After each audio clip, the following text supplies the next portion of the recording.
Good evening, ladies and gentlemen. Welcome back. Today we are talking to John Briggs, the author of Instruments of War. How are you doing today, sir? Oh, I'm doing fine. How about yourself? Oh, I could be doing better, but I'm doing pretty good. So, first of all, tell us a bit about yourself and the work that you do. My name is John Briggs.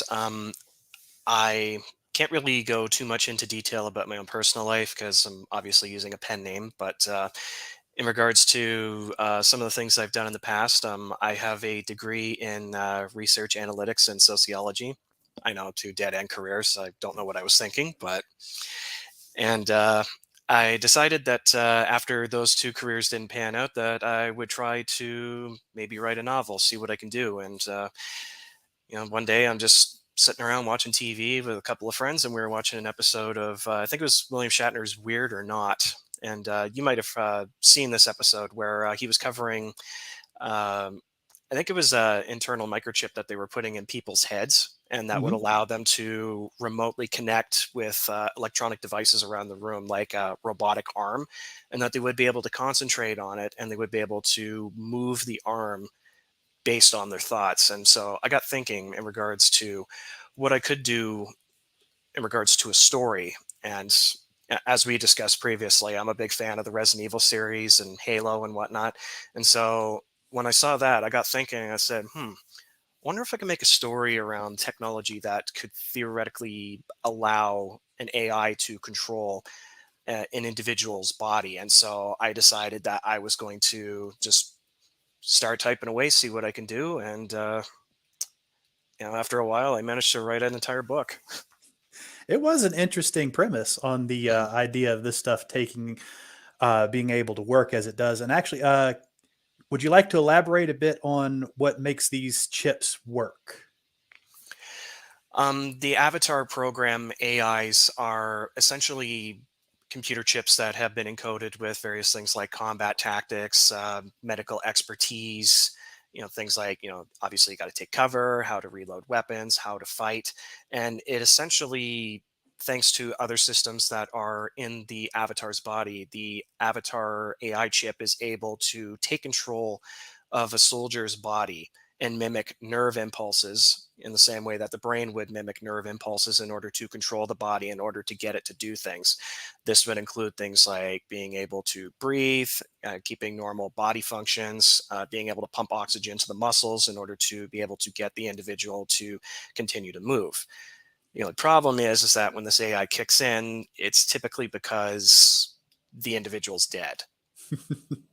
Not an optimal scenario. Mhm. Before we get too far into discussing the particulars, tell us a little bit about the book, about the setting of the story. Instruments of War takes place in the 25th century, where humanity has encountered an alien species by the by the name of the Jari. They're an insectoid race that was previously unheard of, and prior to that, there was no intergalactic conflict between any other alien species. The United Planetary Coalition was able to bring several alien races into the fold, and there wasn't any conflict prior to that. But after encountering the Jari, a war broke out. And it was a war that humanity was losing very badly, as the Jari were technologically superior and were able to just pound the absolute crap out of coalition vessels because of the technological advantage that they had. And so, for the better part of a couple of months, humanity was just getting its butt kicked all over the place. And as you pointed out in your live review, a lot of these battles are fighting retreats. So at that point, the coalition is looking at the conflict that's occurring, and they're going, we need to change this. We need to change this right now. We've got to change the battle and the war in our favor. What can we do? And so that's when they decided that they were going to look into something like the Avatar Project, because as the one sergeant who recruited Wakim into the Avatar Project commented, we have more dead than we know what we can do with. So you might as well put the dead to good use. That's where the Avatar Project comes into play. It's a rather grim prospect, but a rather effective one from what I saw in the book. And given what I know of actual war, which isn't terribly much, it does seem like a great use of psychological warfare. Hmm. Both against the enemy and unfortunately against your own soldiers. So, your main character in the book is a disgraced starship captain. Tell us a little bit about him and what your inspirations for him were. In regards to Wakim, the inspiration for the character, who would have inspired me to write the character? I'm not entirely sure. I'm not really drawing any idea as to where I got the inspiration from. I'm more of a pantser writer, so this isn't like I went, okay, this is where I want to take inspiration from. I kind of just started typing. I was like, okay, this is how I want the character to be. This is what I want the character to do. And so, Well, in yeah, I some can't. small ways, he reminds me of Johnny Rico from Starship Troopers, Mhm, where he's a little inexperienced. He's not quite sure where he's going, but he becomes a lot tougher as the time goes on. Granted, that could be said of a lot of protagonists. mhm, Well, so speaking of the super soldiers, mhm. so these the main characters in your story, and the they are all now part of a penal legion. Uh, what made you come up with the idea of, and I say penal legion for lack of a better term, they're prisoners who are forced to fight. Uh, what are your thoughts on this? Is this kind of a necessary thing? Do you think it's a forgivable thing? Well, taking prisoners against their will and conscripting them into a project with the promise that they're going to be turned into a super soldier, only for them to find out what the project's actually about. I'm pretty sure that's unforgivable. I mean, you could take some of the most horrendous people in the prison population, and some people might say, yeah, they got it coming because they did some absolutely horrific things. But at some point, you're going to start to draw the line somewhere and go, yeah, okay, maybe not these guys. Well, there's no doubt it would be effective, and some of these guys who are truly dangerous might actually make them more useful after they Hmm. died, considering that the chips will basically reanimate their body. Hmm. So, oh no, go ahead.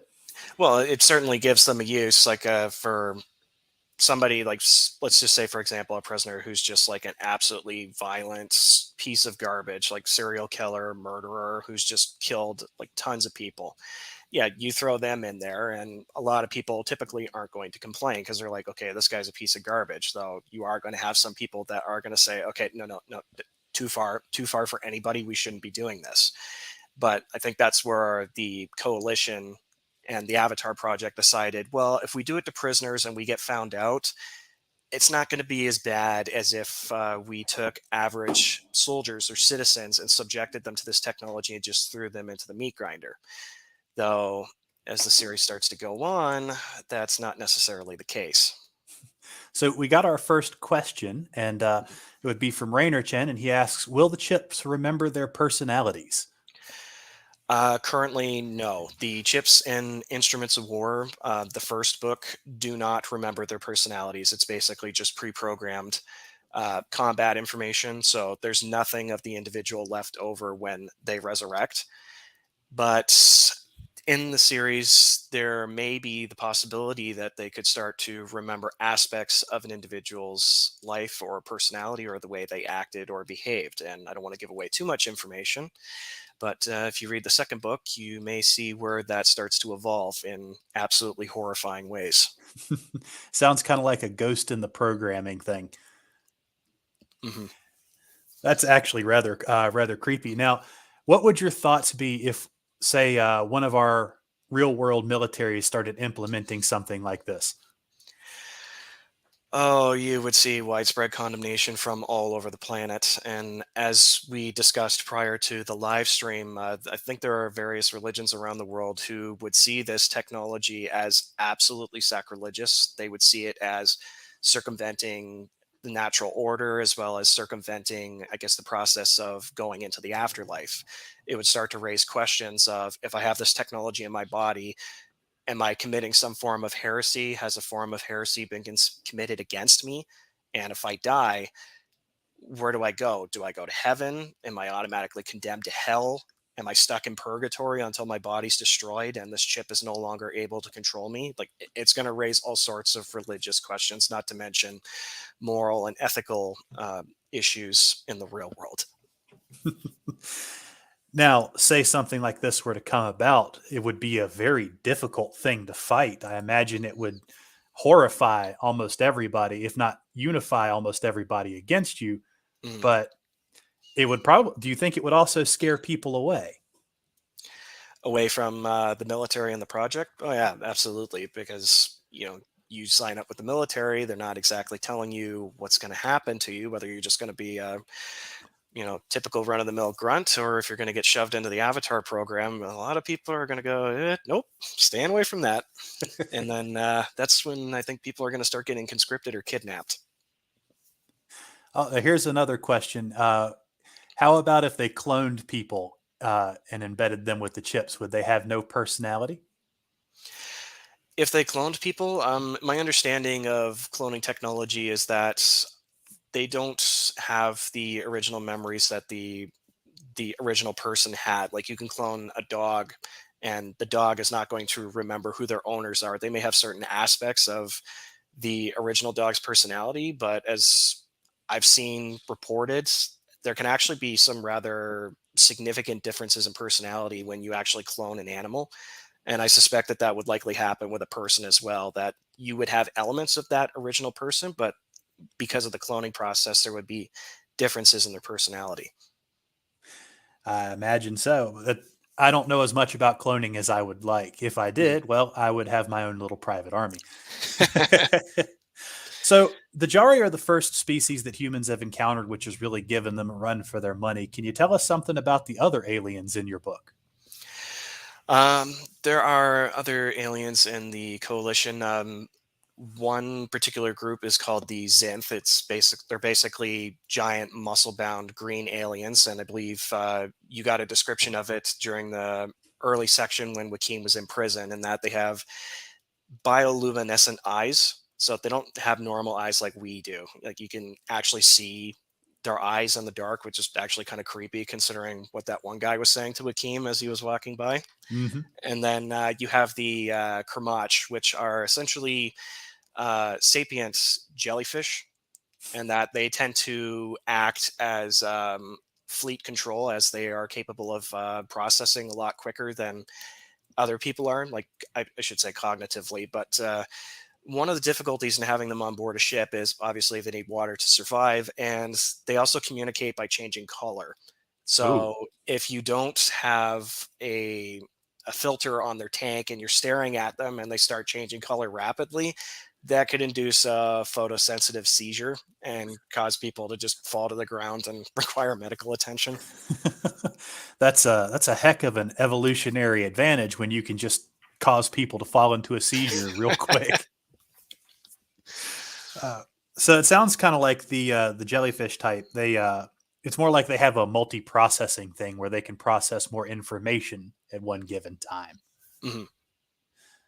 All right, let's see here. Uh, Sorry, we've gone over a few of my questions here. But what's stop? Okay, we got another question. It said I haven't read the book, but what's stopping the chips from being put into robots and tanks? Well, the issue with that, I guess, would be that if you stuck a chip inside of a tank and something breaks inside of the tank, who's there to fix it?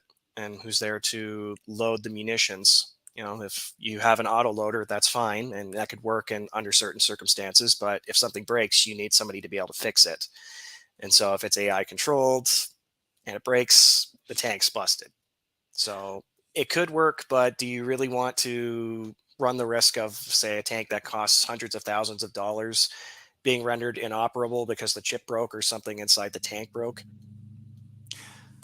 I mean, that would be a very big issue, and I imagine the humans already functioning would make it a lot easier.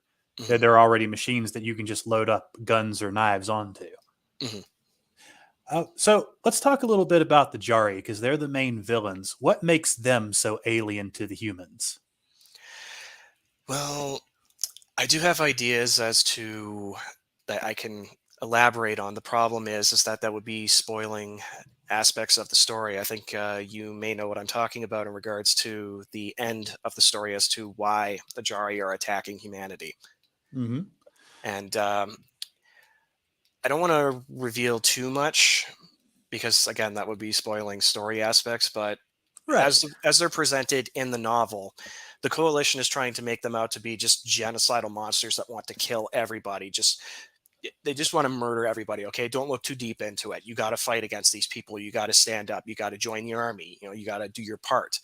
It's only when you get near the end of the book that you begin to realize that the coalition's not exactly telling the truth and that there is a reason why the Jari are attacking humanity. Right. Well, I guess let me rephrase my question just a little Mhm. bit. Appearance wise, like how would they look? What would make them appear so much more alien? Do they would they be something that the average person would consider monstrous? The average human would probably consider monstrous, considering that they've got a bug like face. They have, I guess, what would be described as a it's sort of like a human torso, you know, human arms, human body, but where the legs are, instead of legs, you have a series of spider legs. And it would be quite the challenge to try to armor something like that, but the Jari have managed to find a way. So it makes them rather deadly in combat, especially the fast movers that drug themselves up and like to stab people. I would be rather freaked out myself. Let's get to some of the more of the chat questions. Mhm. Let's see here. So back to Rainer Chan. I'm going to read this verbatim. What's stopping humans from just cloning people and putting chips in them? Is this a production line or resource limitation? This would be a resource limitation. Being able to clone people like that, I don't. To be perfectly honest, I hadn't factored in cloning, and I don't think that they would be trying to go for cloning at that point because it would take way too long in order to be able to grow a human embryo and then to try to accelerate its growth like they would in the Clone Wars. Like, I believe the period of getting a clone up and running in that series was about 10 years.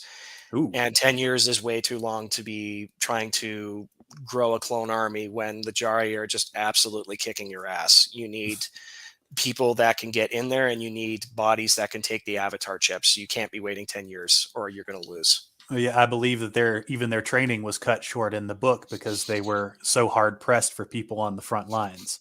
Hmm. All right, so our next question: do you plan to write a third or even more books in this series? I'm currently working on a third book right now. It's a little hard to find motivation to do it right now because my job just sucks the will to write right out of me. When I get home, I just want to sit down and relax. But luckily, my job's going to be done by next week, and then I'll be going back to school. So I should have more time to write. Nothing like going back to school. Hmm. So I remember talking with you on our little pre-screen about the differences between your first version and your second version, where one version was a much darker and the other version was a bit lighter.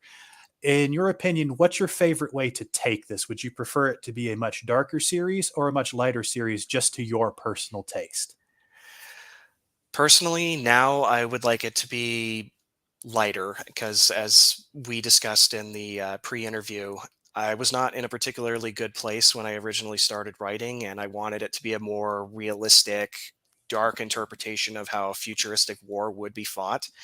And there are certain elements of the story that we discussed where it was certainly dark. Like, I can't really discuss the ending, but we certainly discussed what happens with the Space Mr. Rogers versus the Alien Holocaust scene, where Mhm. you have essentially what is a futuristic version of Space Mr. Rogers, and they're using that program in order to try to teach children how to safely use firearms, how to hide, and how to try to keep morale up when you're hiding and to not let people in your group panic. And some people are probably listening to that right now and going, that sounds really, really stupid. Well, the actual Mr. Rogers show did an episode on war where one side of the town thought the other side of the town was stockpiling nuclear weapons. And so they started teaching the kids like how to take shelter, how to use gas masks, and just various other things. And I, when I found that out, I actually laughed and I was like, oh my God. But it was a sign of the times. Like, they were having to teach the kids, because this aired during the 80s, Mhm. that nuclear war could very well be a thing, and that you need to be prepared for it. And it's since been taken out of syndication. But in regards to that scene that I just discussed, I wanted to take that and then take it into essentially what can be described as like if you had that type of propaganda during the 1940s, like you're trying to educate Anne Frank on how to hide from the Nazis.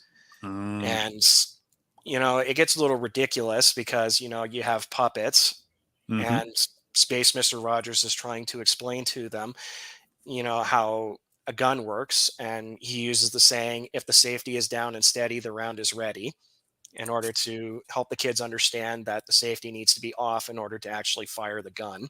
Hmm. And just like, I wanted to make it I wanted to make it absurd, but not too absurd. Like I wanted to make it like actual propaganda, but also excuse me, something that the children could get benefit from in that situation if they were actually watching the program. Well, absurdity is certainly a good way to go, especially with some dark subject matter. Hmm. 'Cause, having something stick in someone's mind when it's just generally terrible is you try to make it a little bit funny, which is one thing I do like about the grim dark setting is memes that come out of it are usually rather absurd. Hmm. Well, one of the aspects that I wanted to touch on in regards to that scene was the psychological aspect, because when the kids are hiding with Space Mr. Rogers, Hmm. the program deliberately makes an effort to make the Jari as scary and as intimidating as possible. And you see this in the book when a Jari starts coming down the stairs and you just hear thunk, thunk, thunk, like a monster coming down the stairs. And it's meant to scare the kids that are watching and to be like, okay, no, I need to take this seriously. I'm not supposed to be talking. I'm not supposed to be giggling. I'm not supposed to be farting or doing something stupid. I need to take this seriously or I'm going to die. That would be a terrible thing to tell people in the afterlife. Yeah, I died because I couldn't hold in a fart. Yeah. Uh, so you do touch a lot on the bleakness of war and some of the darker aspects. Did you do a lot of research into some of the horrors of war, or was this just a personal experience kind of thing? I actually started writing. I took inspiration from other media like, Halo, Star Wars, Resident Evil, and I decided to just run with it and see what kind of scenario I can produce. And what I like to do is I like to listen to music while I'm thinking about how this scene is going to play out, and then I start to imagine the scene in my head. Hmm. And I like to act it out in my head, like what's going to happen beat for beat. What would it be like to actually be stuck in this scene? Hmm. And then I like to take that and then put it into words on paper and then be like, okay, let's see if I can make this work. And, if it works and my beta readers and my editors like it, great. If it's not working, then I try to retool it and rework it like I did the first volume of my book. Hmm. And that was for various reasons that we've already discussed, Hmm. namely bad editor and having to rework not the second half, well, actually, yeah, the second half of the third act, because initially I did get good feedback on the first volume, but the writers really didn't like how, I guess the way that you would describe it as grimdark. Hmm. They wanted something more uplifting and they wanted something more positive. They didn't want what happened in the first edition to be the ending of the book. And so I decided that I would take another crack at it and get rid of the bad editing that the first editor left me with, unfortunately, to the tune of $4,500. But Somebody took you for a ride. yeah, somebody took me for a ride, and it was a local company too, and they were outsourcing to Fiverr. We got another question from the comments. It's did any of the books or future books have it presented from the view of the aliens? Yes, actually, in regards to the motivation for the Jari, I actually did have a scene in the first book which explained what was going on in regards to their actual motivation. Now, I didn't come out and directly say why they were attacking humanity, but I did allude to some of the scenery in the scene and the thoughts of the Jari in question. And I think what I'm referring to, Alex, when Hmm. yeah, so there's a certain technology that they're not particularly happy with, at least other races possessing. It reminded me a little bit of Harry Turtle Dove series In the Balance. Have you ever read Mhm. that? No. It's a fun little book about aliens invading during World War II, but I won't get into it too much here. It's a fun Mm. series to read. Ah, another non-serious question. Will there be human-like monster boyfriend spinoff for Netflix or CW? Well, I'm considering a human alien monster girlfriend in Ooh, the third book, but it's not going to be on CW or Netflix because I don't want Hollywood getting their hands on my script. I mean, I I know what don't they're blame. going to do with it. Oh, it would just be horrible. Hmm. Yeah, I've got a redhead in the second book, and yeah, I know how Hollywood treats redheads. And Uh, no, no, you're not getting your hands on my script. it's such a shame that redheads are so underrepresented, Oh, they're actively trying to get rid of them. Jesus. and that's such a shame because redhead women are fantastic. Hmm. All right, so there's a large military focus in your books. Did you do any military research, such as tactics and how the trainings work, things of that nature? I actually went to Project Rockets. I believe I gave them credit on the on near the start of my book, and I did a lot of research in regards to how hard sci-fi technology would work. And a lot of people, for example, a lot of people would look at shields and they'd be like, "Oh, okay, well, the shield just takes the hit. After it takes a certain amount of hits, the shield goes down and it's got to recharge, right?" Hmm. That's not how it works with hard sci-fi. The shield, as long as it's getting power, is going to provide constant shield energy and shield intensity. The issue is that if the shield were to take a very heavy hit, or for example, a synchronized series of hits, that force is going to get applied to the shield generator itself, not the shield. Ah. So it necessitates the need to flicker your shields in order to try to filter out all of the incoming fire. Because Hmm. if your shield generator gets knocked loose from all the force that's being applied to it, that thing's going to turn into a wrecking ball and it's going to start smashing around the starship and just start damaging everything that it comes into contact with. But in That's regards, oh, sorry. no, that just sounds that'd be funny to see in an actual show. Mhm. Their shield gets knocked off and it's just ricocheting all around the ship, destroying large things because that's what it's meant to do. But in regards to military tactics, I never really got the opportunity to research military tactics themselves because I don't really possess a military background, Hmm. which is kind of funny because one of the reviewers actually stated that I did a good job being able to represent what it's like to be in combat. And the closest thing to combat I've ever been in is a paintball fight. Hey, paintball was fun. Yeah. Well, I live in a very wooded area, so we used to just go out in the woods and shoot each other with paintball guns. It was a lot of fun. Mhm. We got another question here. Uh, well, since making a TV adaptation is not possible, at least for now, any desire to turn the story into a comic? Well, funnily enough, I was actually trying to learn how to draw anime prior to COVID breaking out, and Hmm. unfortunately, COVID killed that.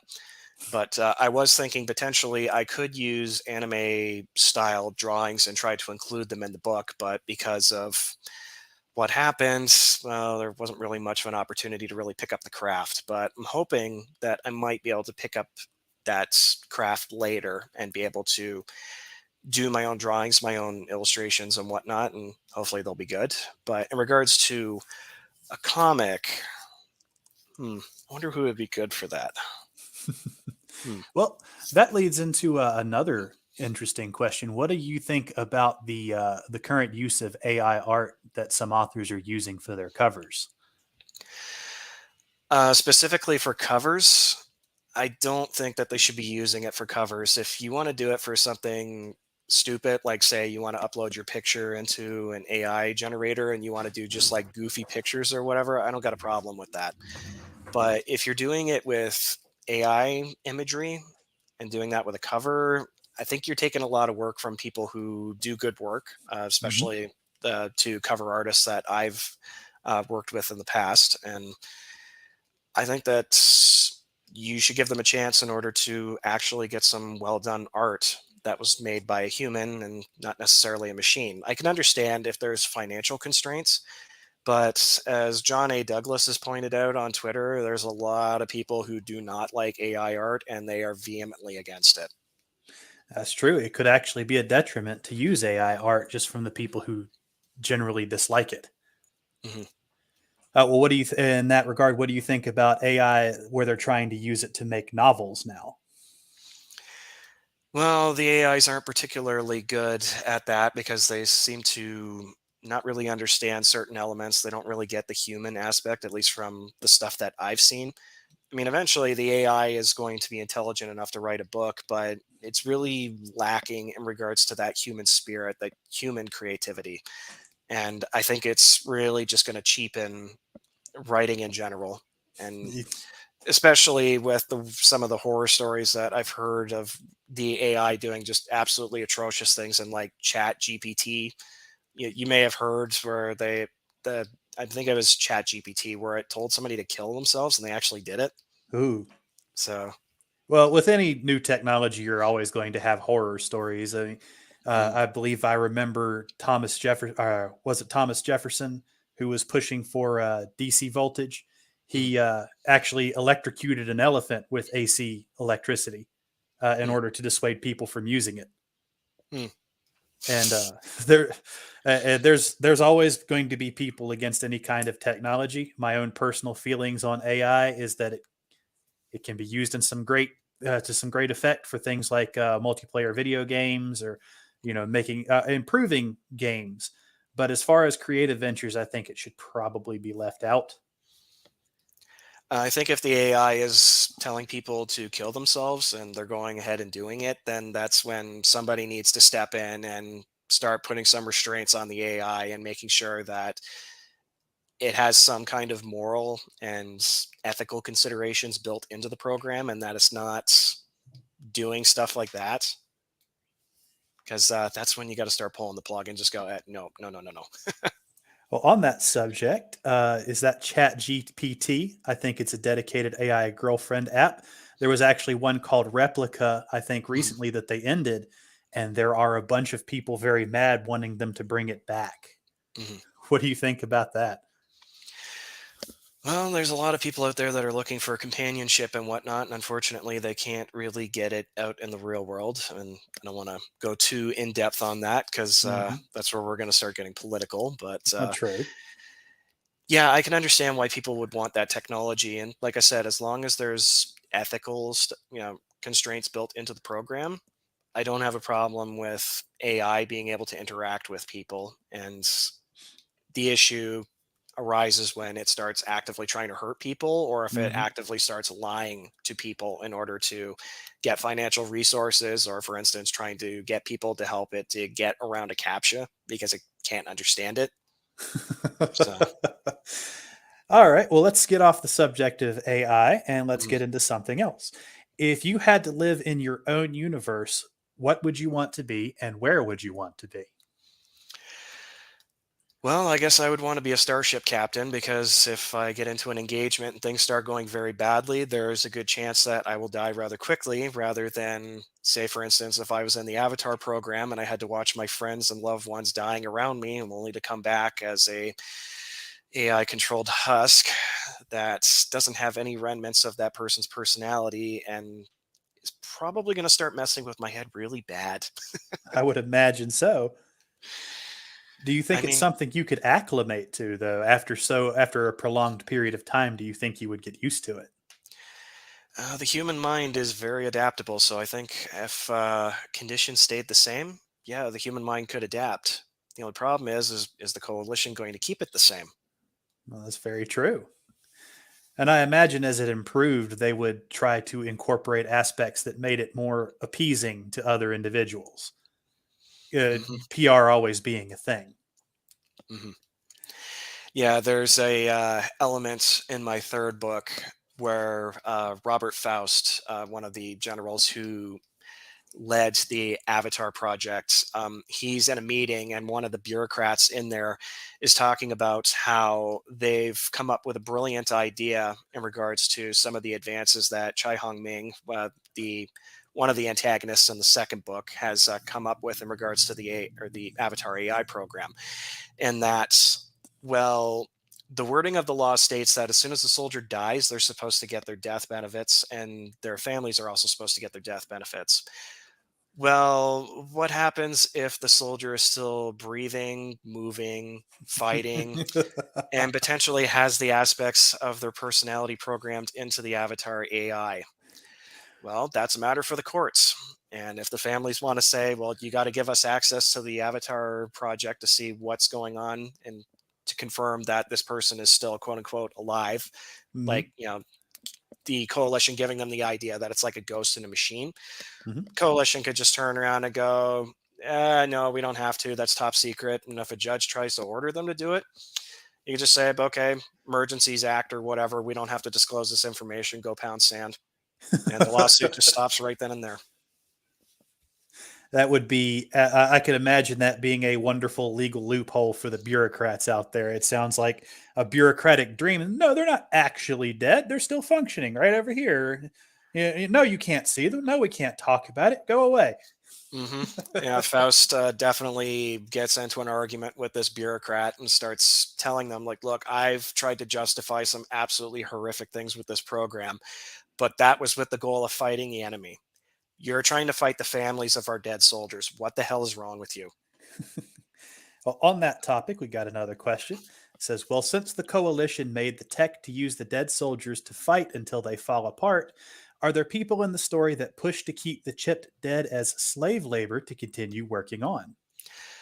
Well, that's an inherent part of the avatar program, is that the avatar is not going to just stop doing whatever they're doing. They're going to follow orders. So if they get told, go haul some ammunition, get some medical supplies or whatever, it doesn't matter if they're missing a leg or both legs or their arms.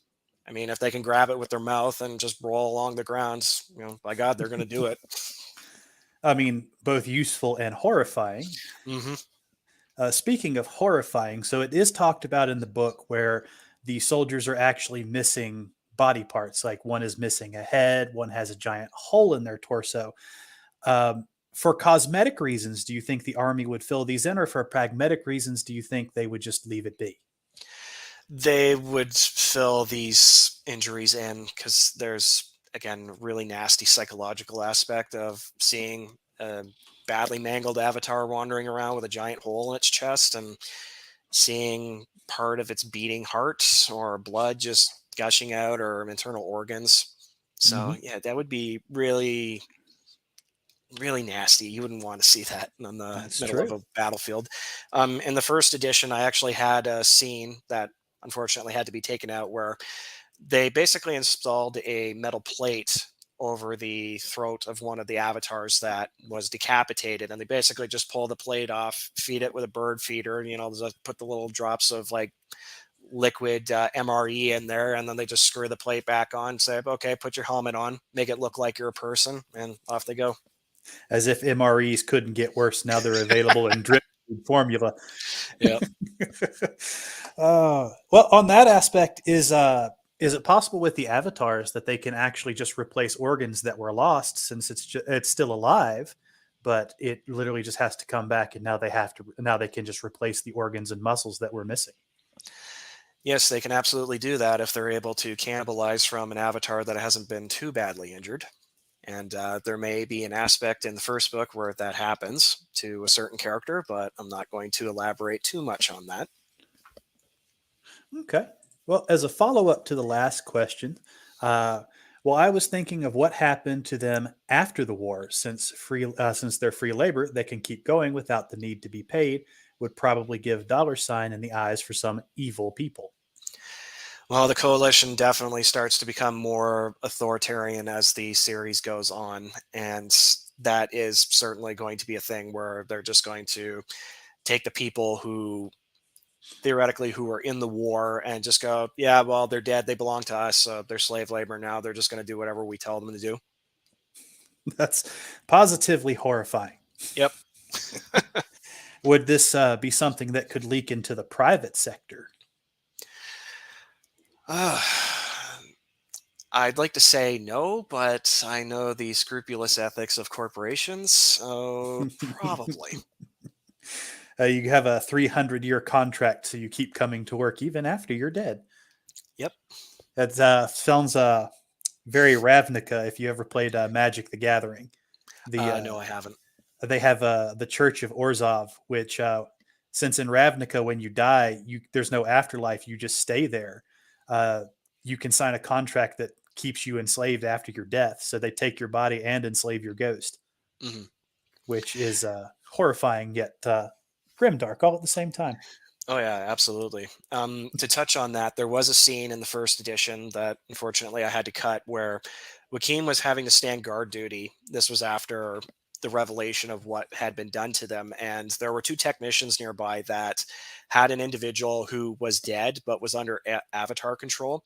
Hmm. And they actually took manual control of the individual, and they just started messing around, getting him to say things and whatnot, and they're just being assholes, and they just tossed the guy into the incinerator because he got exposed to a bunch of radiation. They weren't going to put the hazmat suit on to go work on the reactor. They just sent the avatar in there to go do it and then threw him in the incinerator.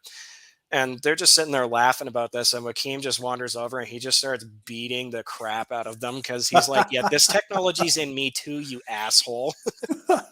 Yeah, that would certainly be discouraging to anybody who's part of it. Hmm. Now, be the coalition being more evil, do you think this might be something they would implement in their non-penal soldiers? In regards to the second book, Yeah. yes, there are actual soldiers that have voluntarily enlisted in the Avatar project, and they're considered Gen 2s. And there's a couple of Gen 2s in the first book as well, but they're the soldiers that have received proper training or had prior military experience. And so they have a bit of an edge over the Gen 1s who got rushed through the program and had to learn on the go. Now, this raises another question. While some people will find this horrifying, if they could make it to where it preserved your personality, do you think there are people who would actively pursue being this? I guess if you were atheistic and you wanted to continue living even after death, then certainly you could do that. There would be a question though as to whether or not your soul would be preserved. I'm not sure. I'm not sure the name of the Johnny Depp movie, but there was a movie where his character died and was brought back in AI form, and there was a serious question as to whether it was actually him or if it was just a computer program that had encoded his memories and his personality and was just operating off of a subroutine. Hmm. And obviously in that movie he started to become dangerous, so there became the question of, do we terminate the program, or if we terminate the program, are we effectively killing a person? Hmm. That would be a very serious question. Actually, that would also bring on the question as to whether or not after the person dies, even if it preserved their personality, are they still a person? Hmm. That is a good question. It's also another question to consider would be, what happens if they get a limb blown off and that gets encoded into the chip? Say they die, they come back, and then they got this horrific memory of losing an arm and just all of the excruciating pain that came with that. The person that wants to cheat death might not want to cheat death after getting too many traumatic memories like that. Oh, true. Now, since these would be stored in the AI chips, would it be possible to erase the memories?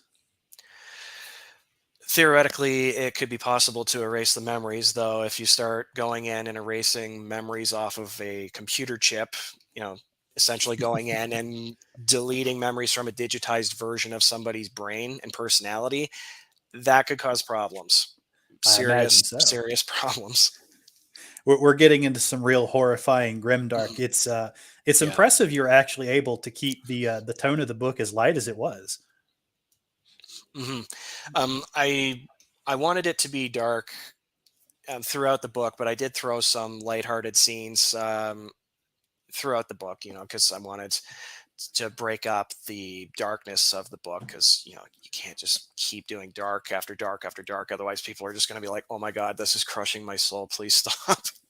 Well, But your drill sergeant, I think it was Sergeant Rothschild. He was by far my favorite character. I thought he hmm, was fairly entertaining and made me laugh more than once. Hmm.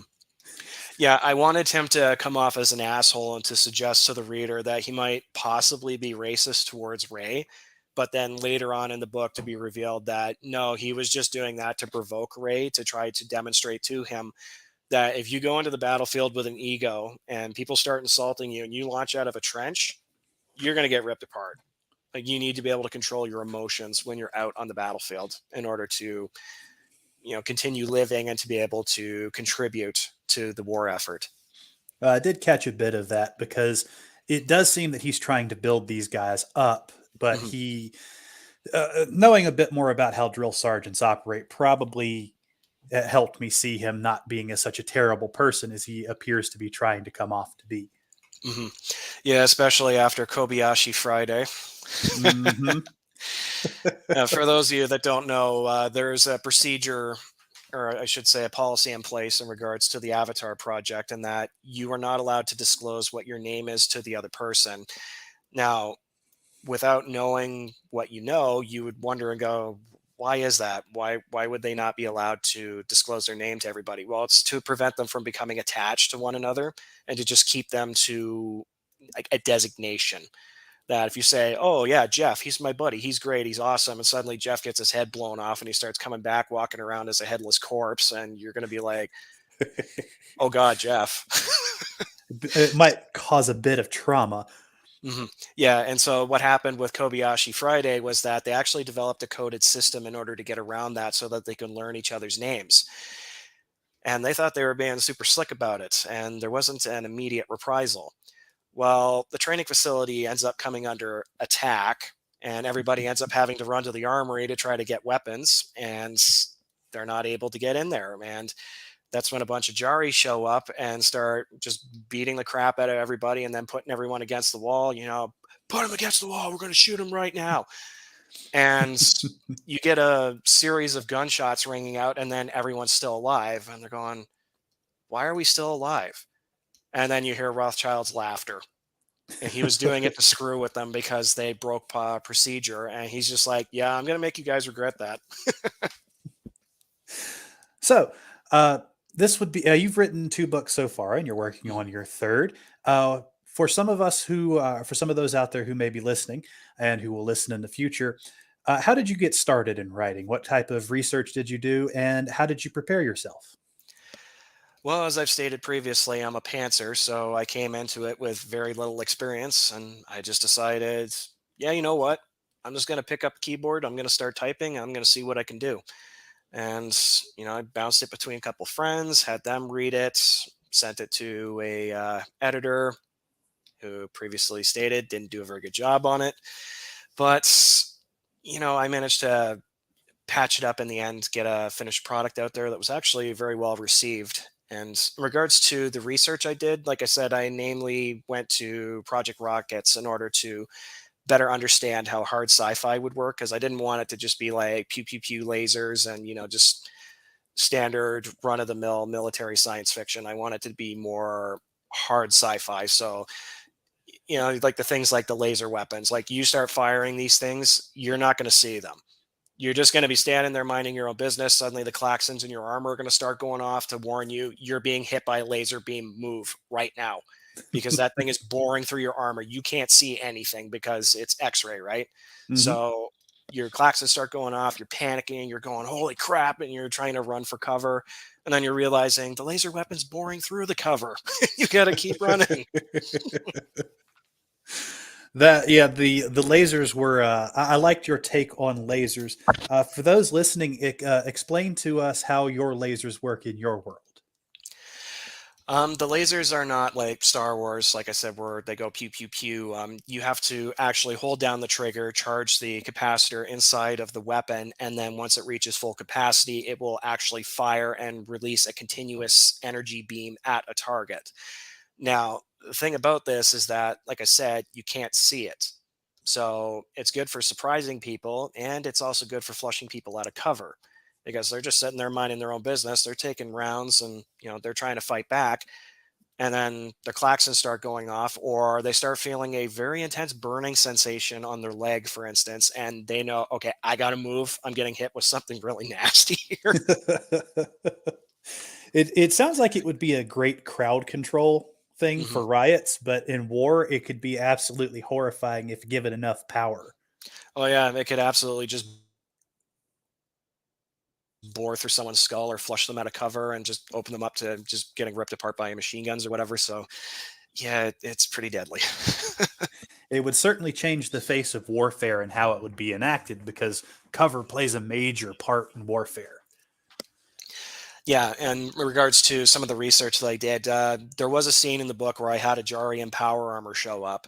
Hmm. And for those in the know, there's a reason the US military hasn't developed power armor. It's because the armor itself can only be so thick. Otherwise, the person inside is not going to be able to move. So at most, you're probably going to have about 6 inches of armor.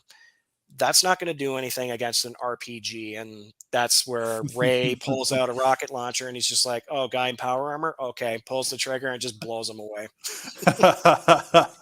It's very hard to stand up to some good old HE. Hmm. So, what would be one of the things that you would recommend to new authors and those who haven't published yet that was probably the hardest thing you had to go through as a writer? Oh, the editing process. You're going to have to look around and see if you can find yourself a good editor. And hopefully, you'll have a lot better luck than I did because I found out the hard way my editor was not good. In regards to other advice I can give you, definitely find good beta readers. These are people that can read your manuscript and point out serious issues with your story, like if something's not gelling well, if something doesn't make sense, and then you can look at that and go, "Oh yeah, I didn't see that," and then you can go and patch it so that it's a better, finely tuned product for your audience. And the thing that I can recommend the most to people, and unfortunately, I still haven't figured this one out, you need to know how to market yourself. You need to know Marketing how is to hard. advertise. Yeah, marketing is very hard. I've taken multiple courses in regards to this, and to be perfectly honest with you, it doesn't seem like anybody really knows what they're doing. It's just whether or not they got lucky. Well, as far as marketing, without giving too much away, what would you recommend people go towards if you had to point somebody in a direction? Uh, Unfortunately, I haven't found very good marketing strategies. One strategy in particular that I'm still working on is a strategy that was suggested by Chris Fox, which is to get at least 3 books done before you release the series. Now, fortunately, I've already released the first 2 books, Hmm. so I've got to work towards the third one. But the advice that I was given there was that you get 3 books under your belt, you release them, you get them out into the market, you start going to the conventions, you start hitting the ground running, and you get some eyeballs on your story. And you could use things like Twitter as well. I'm not really too keen on giving them money right now because of some of the decisions that were made back in or not July, January. I'm not going to allude too much on that because I don't want to name a certain name that might trigger YouTube's algorithm. So. YouTube's about as touchy as everybody else nowadays.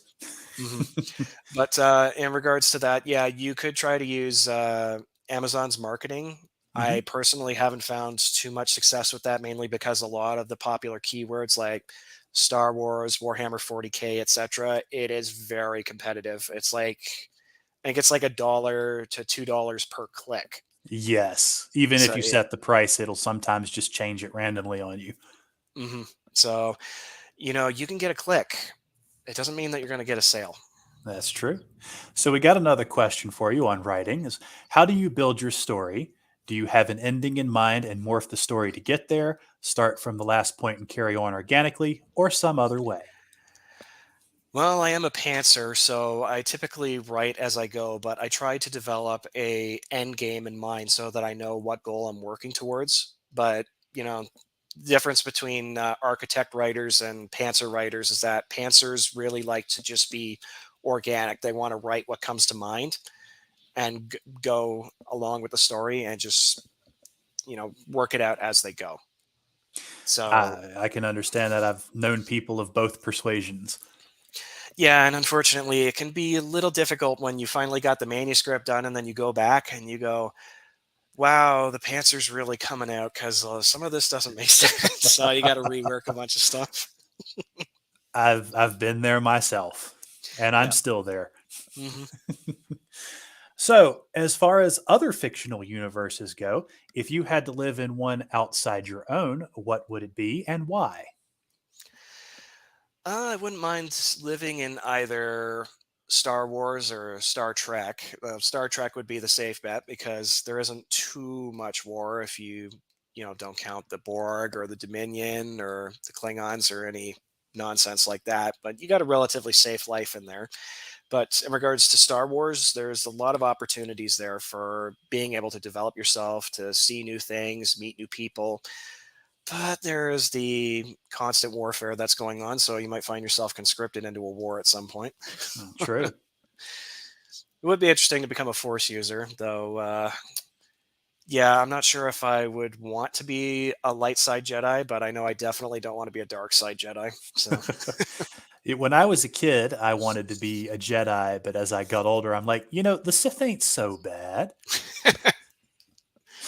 Uh, Actually, there. the Star Wars universe, I found out just because working where I work, I get to listen to a lot of podcasts. They actually have a strong human centric religion, which has been a problem in their universe. Mhm. Is that something you could see possibly arising in your own universe, a very human centric culture? Well, there are actually colonies in the universe where, let's just say, some of their views aren't exactly, shall we say, progressive. Hmm. Well, I should say that progressive would be a bad word. Let's just say that some of their views are kind of racist.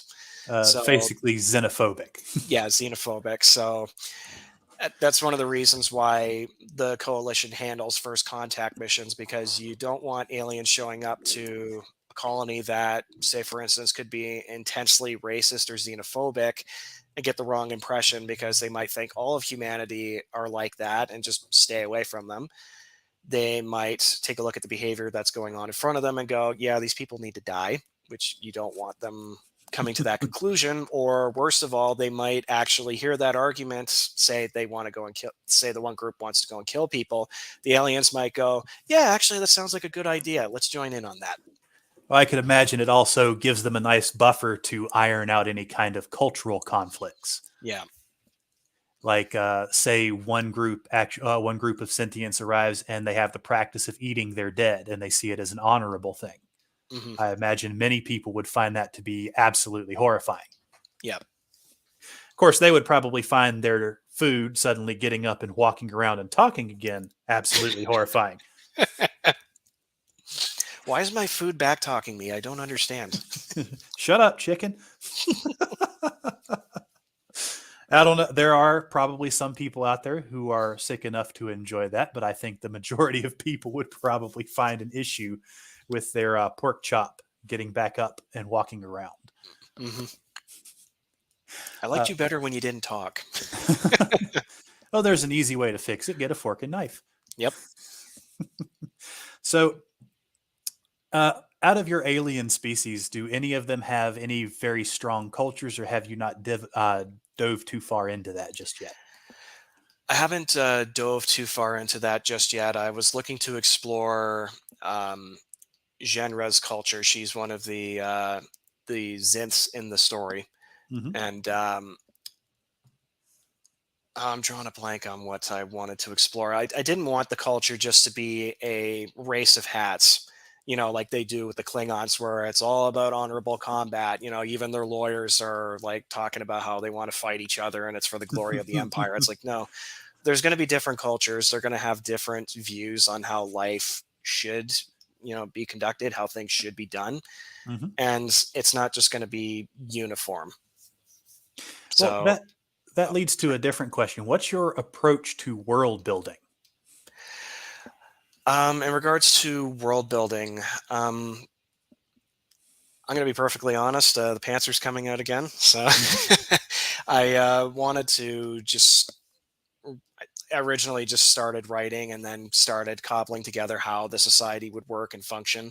Like the way the coalitions operates right now is that you can have whatever culture you want, any form of government that you want, so Hmm. long as the people are okay with it and it's financially viable. Like, for instance, if there's a government change and say the new government decides that they're going to start stealing all the money from the businesses and they're going to start getting really autocratic and start cracking down on people and put the colony in danger, well, the coalition's going to step in mainly because they're oppressing their people, but also because their financial stake is being threatened. So they need to get a return on investment thanks to the billions or trillions of dollars that they've invested into the colony. They don't want that just going down the drain. Hmm. But in regards to the cultures that it could exist, you could have monarchies, you could have authoritarian governments, you could have libertarian governments, conservative governments, liberal governments. There's even a couple of ethno-state governments, like namely Asian cultures, like, they don't really like each other, so they kind of just want to stay away from each other. So, there would be colonies like that, and there would also be colonies for certain groups that don't necessarily fit well with modern society. And Hmm. in regards to that, the coalition, rather than just keeping them around, would just go, okay, here's your colony, go, go, go, go do your thing over there. You can do what you want, but you can't do it here. Yeah. So we got another question: Is what is space traveling in the story like? Faster than light speed or teleportation? I employ faster than light, specifically warp technology. It's not like Star Trek where you have the nacelles and it makes you move forward. There is a warp generator inside of the ship that creates a waveform that the ship rides on, which propels it at warp speed through space. Now, obviously, you're going to need deflectors, because a navigational deflector, because if you don't have that and you crash into an asteroid, you're going to have a very bad day and go flying into a million different pieces all across the universe. And yeah, that was a second edition or second edition because in the first edition, I actually had them blind jumping, Hmm. which, if you don't have proper navigational deflectors, that's suicidal. You're going to die. So I needed to change that for the second edition so that it wouldn't be so stupid. Now, what is outside of your own? What's your favorite method of space travel in fiction? My favorite method of space travel. I'm actually partial to. Have you played Homeworld? I have it on my wish list, but I haven't got to play it yet. Yeah. So the way that Homeworld works is that it essentially envelops your ship in a. It's a hyperspace field, but it actually causes it to. I guess the way that I would describe it is that it causes it to phase out of existence and then reappear somewhere else after a set amount of time. It effectively prevents enemy vessels from being able to fire on you while you're at warp, which is pretty safe, if I may say so myself, and also Hmm. removes the additional hazard of smashing into an asteroid while you're flying through space. Hmm. Though there is a nasty habit of being pulled out of hyperspace by certain inhibitors, which can be a bit of a problem. I would imagine it could end up fairly horribly. hmm So, with that being asked, what's your least favorite form of space travel? My least favorite form, if I'm going to be perfectly honest, I would say the 40K one, because if your Geller field goes down, you're in for a bad time. Well, unless you're an orc. Yep. Oh, that's a good time whenever for whatever situation. You win, you lose, you die. It's a good time. I do love that the orcs form of space travel. Like everybody else is afraid of the demons, and the orcs go through and they're basically a trap for the demons. Like, oh look, it's a whole army of vicious, angry greenskins. They're way too happy to see me. I'm not too familiar with how the orcs travel through the warp and 40K. I've got a passing knowledge of how it works because I do some tabletop with friends. But I think my favorite explanation as to how they travel versus everybody else is the way the Imperium does it is like a quiet man trying to silently and effortlessly navigate through a crowded room, whereas the orcs are like a large, hairy, naked, and greasy man screaming at the top of his lungs, counting on nothing but his weight and sheer bulk to force his way through the crowd. I think Which is I think it's also the way that their technology works is that they believe that it works, and thus it does work. True, but as somebody who just loves the lore of 40K, I've actually started listening to some of the books because if I'm going to, I want to see if the memes are worth it. But I just wanted to see what it was like, and there'll probably be a review of those coming up because I try to alternate between indies and major publications. Mhm. Um, so, is there any other authors that you're familiar with? Because I'm assuming you've had some time that that you're a fan of. I'd say indie authors. In regards to indie authors, admittedly, I haven't had a whole lot of time to read lately, mainly due Hmm. to school and work, and just trying to plug away at my novel and whatnot, and just dealing with certain health issues that arose out of a car accident. But Ooh, yeah, I got a bit of a concussion out of that. It wasn't fun. I'm sorry to hear that. Yeah, that's appreciated. But in regards to authors that I read growing up, I did read a lot of S.D. Perry and Tom Clancy growing up. I was a big fan of the Net Force series, Hmm. as well as the novelization of the Resident Evil series, like Resident Evil 1, 2, 3. Oh, I was a huge fan of those books. I know that the Resident Evils have been getting a remake, the actual games. Have you played any of those? I played 2, and then I started to hear bad things about 3. And from what I hear, it hasn't been particularly good, so that was a good decision not to buy. I've heard some good things about 4. I'm thinking maybe I'll give it a try once it's on discount. As many of us do, Steam discounts are kind of a staple anymore. Mhm. All right. Well, that brings me just about to the end of my questions. Did you have anything to say before the end? No, not off the top of my head.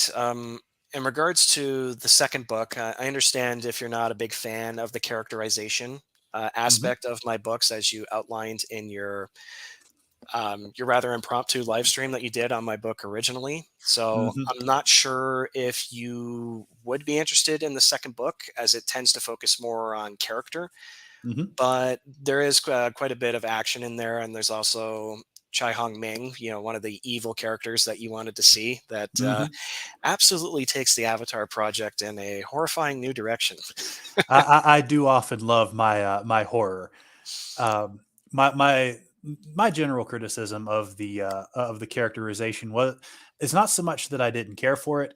Mhm, It felt, as I've said before, it's like the Godzilla effect. When mhm, I go to see a Godzilla movie, Godzilla's presence is so large that everything else feels superfluous mhm, to Godzilla himself. And I might feel different come the second book because I do like some conflict between characters. I do like characterization. So we shall mhm. see. I can't guarantee I'll ever read anything, but I usually try to give every series at least 2 books. Okay, Uh, understandable. we got another question. Are you familiar with the 2001 RPG named Gothic? I've heard of it, but I've never played it. I haven't either. I think I have it on my wish list though. I've got a lot of a lot of stuff on my wish list. Mhm. Um, Yeah, I'm mainly a Stellaris guy, FTL, multiverse kind of ah, individual. you sound like you like a lot of the 4X space strategy. Mhm. Yeah, I think I've got over 3,000 hours in Civilization Beyond Earth, and I know a lot of people are probably groaning right now, going, "Oh God, that's the worst one." I like it. I, I've got 6 hours in Beyond Earth and probably about 1,000 hours in Civ 4 and about 500 hours in Civ 5 Mhm, because it's a wonderful way to waste a weekend. mhm. Well, I can understand why people don't like the game, and Firaxis was close to fixing it, but then they just gave up on it, and oh, I was so mad at them. Some game devs just. I'm not going to get in the subject of some game devs. Mhm, I've been trying to play less games lately, trying to focus more on doing this and doing my own books. mhm. All right. Well, would you like to tell everybody in the audience where they can find your work? Absolutely. If you're looking for my books, you can find them on Amazon, and you can also find them on Smashwords if for whatever reason you don't like what Amazon's been doing, I know there's been quite a few stupid decisions that they've made, some that were kind of political in nature. So if you're looking to get the book on a site that isn't Amazon, you can also find it on Smashwords. Awesome. And where can people find you if they wanted to reach out to you? You can find me on Twitter at John Briggs 2018. I also have an account on Minds, but I'm not really using Minds all that much anymore. They really have been dropping the ball on the site's functionality, and I've kind of just lost interest. I've had a little trouble. I used to use them exclusively through their app on the phone, but Mhm. that's been having some issues the past couple months, and it's one of the reasons I haven't been there as often. Yeah, I've tried promoting on Minds as well, and they keep refunding. They don't actually process what I'm trying to promote. And I've got a bunch of tokens from when they were actually giving you tokens for Hmm. engaging on the site. And so if they're not going to let me use them, then what's the point of the site? Well, hopefully they'll improve because I really did like mines. Mhm. Well, with that being said, I am T. Alex Ratcliffe. This has been a fun interview. Thank you for coming and joining me today, Thank you for having me. and have a great day, everyone.